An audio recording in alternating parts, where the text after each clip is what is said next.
तर कसं काय पब्लिक, आज तर बढिया तयारी वगैरे केली, निघालो ट्युशनला जायले. मग आलता टीव्ही द्यायचा फोन, टीव्ही द्यायचा म्हणे, ये म्हणे घराकडे म्हणे, सोबत जाऊ म्हणे आपण. आणि मग दिसले आपल्याला दोन प्रेमी. आणि मग आलो टीव्ही जायकडे, टीव्ही जा म्हणे, थांब म्हणे 2 मिनिट म्हणे, हातपाय धुवून येतो म्हणे. आणि या गायला विचारलं मग सोबती कुठे गेला, थोप पाय म्हणे, त्या सोबती येऊन राहिला म्हणे. आणि मग घेतलं टीव्ही झाले आणि निघालो ट्युशनला झाले. तेवढ्यात आला हर्षल भाऊ, थांब म्हणे मी येतो म्हणे तुमच्यासोबत म्हणे. हो सोय सातगाव पेजचा ऍडमिन.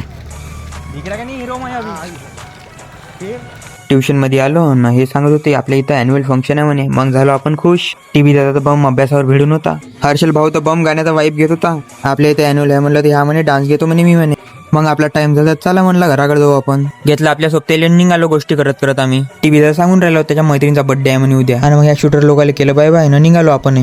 घरी आलो आणि मग आपल्याला आठवलं का आपल्याला तर गोड्या आणायच्या होत्या. आणि मग मारला आपल्या सुप्राली सेलप न, निघालो आणाले. घेतली 420च्या स्पीडनं गाडी आणि आलो मेडिकल मध्ये. घेतल्या गोड्या निघालो घराकडे आले. ब्लॉग आवडला असेल तर लाईक न फॉलो कर जा. चला मग आजसाठी एवढंच, भेटू पुढच्या व्लॉग मध्ये.